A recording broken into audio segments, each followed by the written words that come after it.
Assalamualaikum warahmatullahi wabarakatuh. Nah, baiklah, di sini saya akan menjelaskan tentang pengelolaan pendidikan. Apa sih itu pengelolaan pendidikan? Nah, jadi secara etimologi, pengelolaan itu berasal dari kata kelola yang berarti mengusahakan, menyelenggarakan, dan mengurus. Kemudian, kata ini mendapatkan imbuhan yaitu pean, maka menjadi pengelolaan yang berarti penyelenggaraan dan pengusahaan. Kemudian, pengertian pendidikan menurut Marimba itu adalah bimbingan atau pimpinan secara sadar oleh si pendidik terhadap perkembangan jasmani dan rohani si terdidik menuju terbentuknya kepribadian yang utama. Pengelolaan pendidikan berasal dari kata manajemen, sedangkan istilah manajemen sama artinya dengan administrasi, sehingga pengelolaan pendidikan dapat diartikan sebagai upaya untuk menerapkan kaidah-kaidah administrasi dalam bidang pendidikan. Pengelolaan pendidikan menurut Sukirman adalah penataan, pengaturan, dan kegiatan-kegiatan lain sejenisnya yang berkenaan dengan lembaga pendidikan beserta segala komponennya, dan dalam kaitannya dengan peranata dan lembaga lainnya. Jadi, dari penjelasan di atas dapatlah kita simpulkan bahwa pengelolaan pendidikan adalah serangkaian kegiatan merencanakan, mengorganisasikan, memotivasi, mengendalikan, dan mengembangkan segala upaya di dalam mengatur dan mendayagunakan sumber manusia, sarana, dan prasarana untuk mencapai tujuan pendidikan. Di sini saya akan menjelaskan tentang fungsi dari pengelolaan pendidikan, yang mana pengertian pengelolaan pendidikan telah dijelaskan oleh Saudari Gita Nirmala. Apa sih fungsi dari pengelolaan pendidikan ini? Yang pertama itu sebagai perencanaan atau planning. Apa sih perencanaan atau planning ini? Perencanaan atau planning adalah penentuan serangkai keputusan untuk mencapai hasil yang diinginkan. Tentunya planning ini sangat berguna bagi seseorang ke depannya agar seseorang itu membuat rencana dulu sebelum membuka usaha agar apa yang diinginkannya itu tercapai. Yang kedua itu pengorganisasian. Apa sih pengorganisasian ini? Pengorganisasian adalah dua orang atau lebih yang bekerja sama dengan cara yang terstruktur untuk mencapai hasil yang sasaran yang spesifik atau sejumlah sasaran. Contohnya itu seperti pemimpin. Apa sih guna pemimpin ini untuk bawahannya? Yang pertama itu untuk mengambil keputusan. Yang kedua itu untuk memberi inspirasi, motivasi, dan semangat. Yang ketiga itu untuk memberi arahan kepada bawahannya agar bawahannya ini dapat melaksanakan tugasnya sesuai dengan perintah dari pemimpinnya. Yang ketiga itu pengarahan. Apa sih pengarahan ini? Pengarahan adalah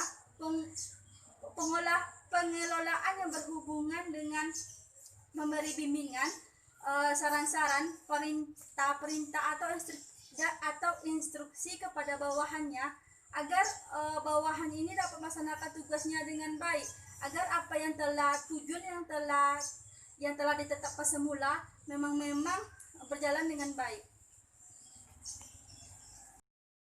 Yang keempat yaitu pengawasan. Apa sih fungsi pengawasan ini bagi pengelolaan pendidikan? Pengawasan adalah fungsi pengelolaan yang berhubungan dengan usaha pemantauan kinerja supaya kinerja tersebut terarah dan tidak melenceng dengan aturan yang telah ditentukan atau ditetapkan.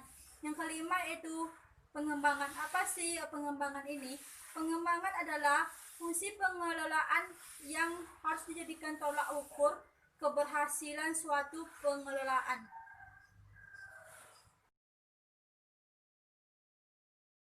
Assalamualaikum warahmatullahi wabarakatuh.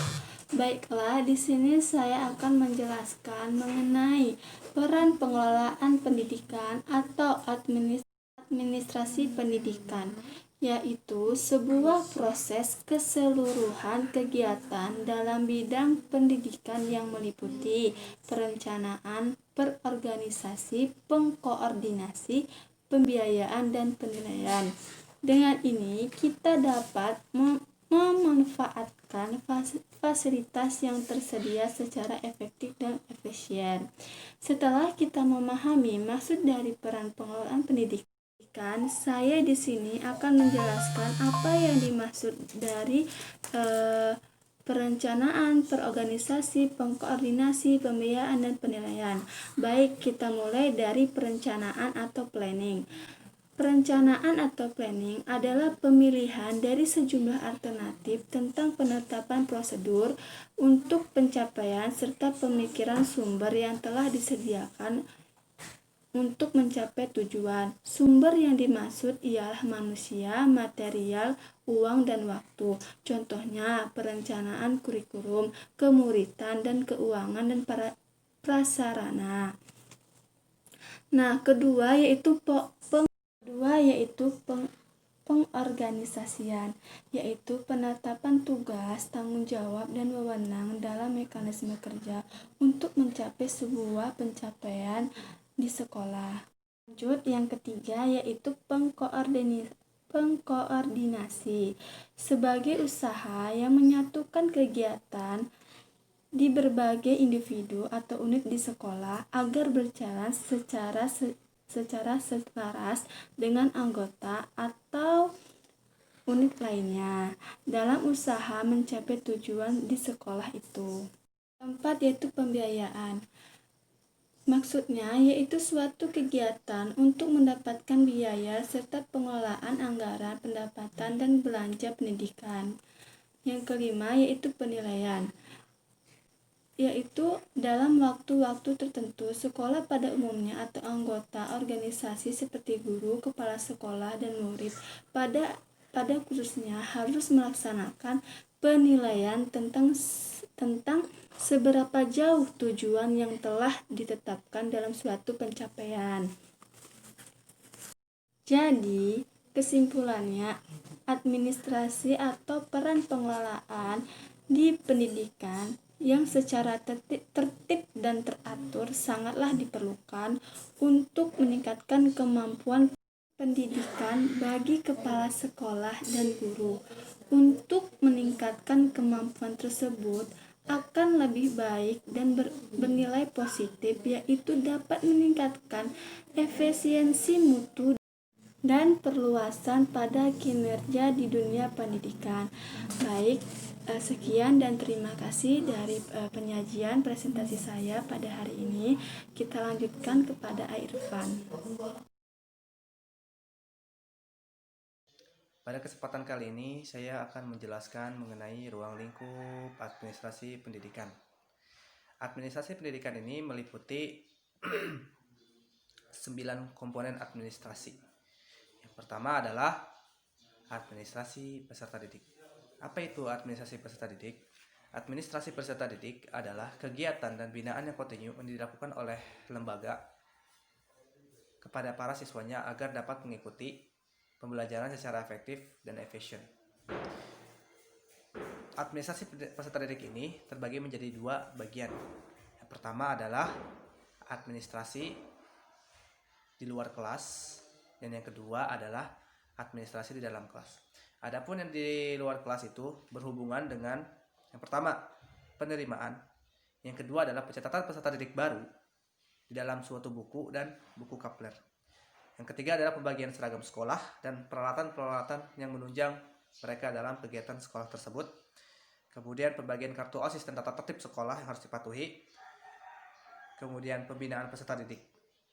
Dan adapun kegiatan peserta didik adapun administrasi peserta didik di dalam kelas itu berhubungan dengan pengelolaan kelas, kemudian interaksi belajar, mengajar positif terhadap guru dan peserta didik, perhatian guru terhadap dinamika kelompok, kemudian mengadakan remet bagi yang lambat dalam mengikuti pembelajaran, yang terakhir adalah pelaksanaan presensi secara kontinu. Ruang lingkup yang kedua adalah administrasi personel guru.